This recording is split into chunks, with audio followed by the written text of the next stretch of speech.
Hey everybody, Nagamaki Jeremy here with Nagamaki Shears. In today's video, we're going to be taking a look at a fairly common question, and that is, how many shears should I have? Let's take a closer look.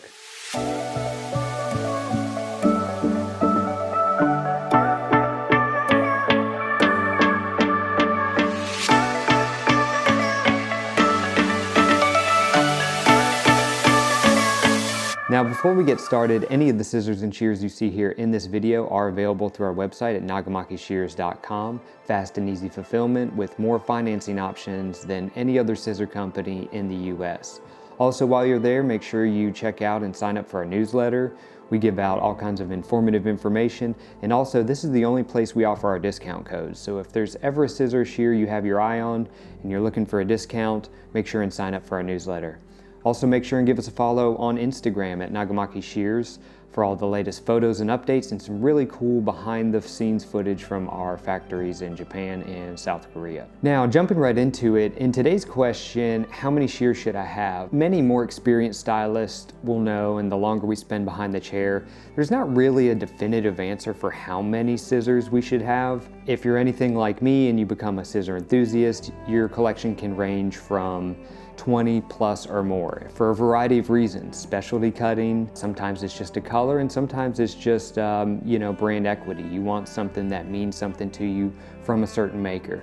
Those are all reasons to have and keep collecting more and more scissors. However, in today's video, we're going to be looking at that question from more of a beginner level, somebody that just graduated barber school or beauty school, or somebody that's getting behind the chair, because where there's no definitive answer for how many scissors or shears you should have, you could run into the possibility of, I don't have the right tool for the right job. So today we're going to be taking a look at 6 scissors and shears that you should have in your toolkit that is really going to round you out and let you be able to do most anything behind the chair.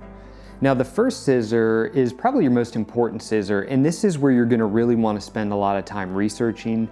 This is where the majority of your budget should go, and that is in your workhorse scissor. A workhorse scissor is going to be anywhere from 5.5 to 6 inches in length. And your workhorse shear is your most important shear. This is where you really want to, spend most of your budget and get a high quality tool, because this is a scissor that really needs to be able to do everything. It needs to take you from wet hair to dry hair. It needs to be able to kind of do a little bit of everything. So you use this scissor, you pick it up, and you can do most things with it without having to put it down.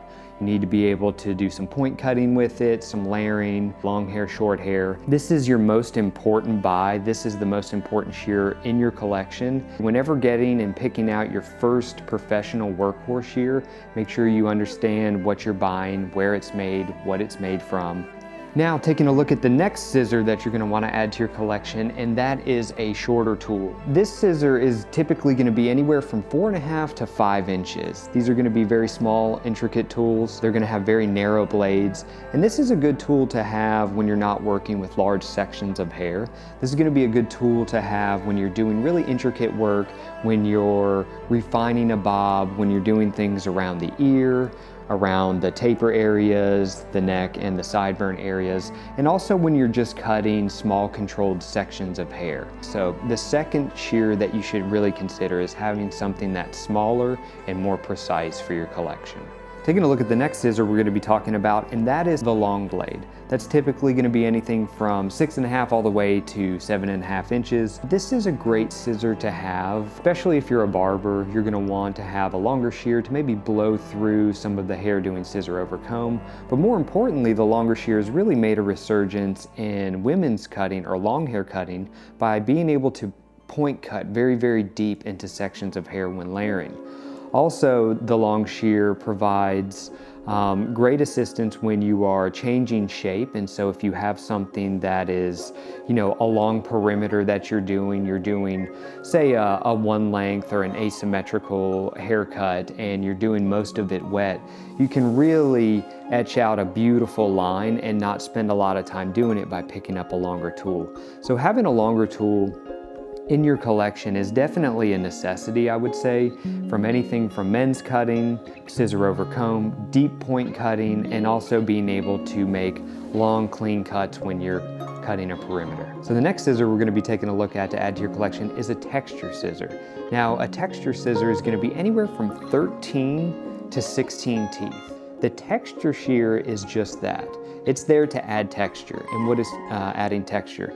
Texture is breaking up very symmetrical lines while adding movement to the hair. So these are really interesting also because they've made a resurgence in barbering. I've seen a lot of barbers now kind of gravitate to this and save themselves time point cutting. So as opposed to taking a section of hair and then doing a bunch of point cuts vertically on the section of hair, now I'm seeing a lot of barbers pull up that same section of hair, take their texture shear, close it once, pull, and they've given themselves 13 to 16 point cuts without having to spend that time. Having a texture shear isn't what it used to be. These are now tools that are highly needed for a collection.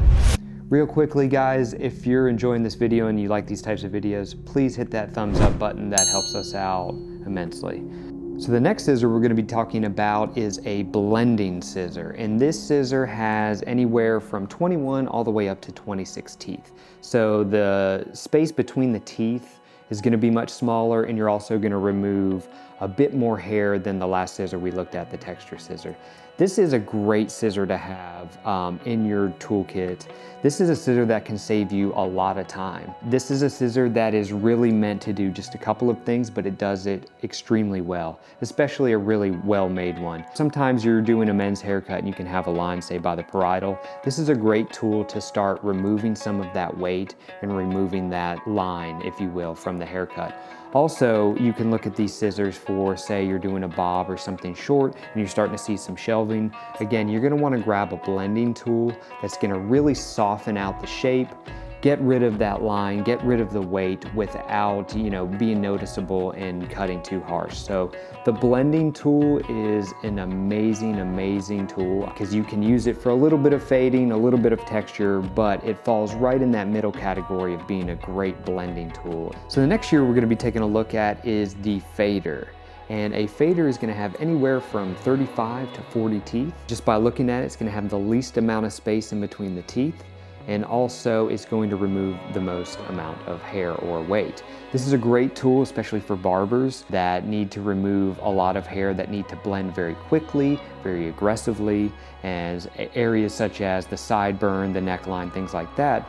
But what's interesting is I'm seeing a lot of usage of this tool now with longer types of haircuts too. Stylists using these on longer hair, so a bob or even a long layered haircut, where you'll take your fading tool and you'll actually use it just on the very ends, just to break up, give some softness, give a little bit of movement without having anything that's too chunky and without having to spend a lot of time using a blending tool to accomplish that. So now we're going to be taking a look at the very last tool that you should have to complete your kit that will leave you a really well-rounded line of tools to be able to do most things behind the chair. And that is a good backup tool. A good backup tool is something that you're going to use when you send your main tool off to get sharpened. So a good backup tool, again, is going to be something that fits your primary tool very well. So in length or size, typically it's going to be anywhere from 5.5 all the way up to 6.5 inches. This tool should be able to do it all while your scissors out being sharpened.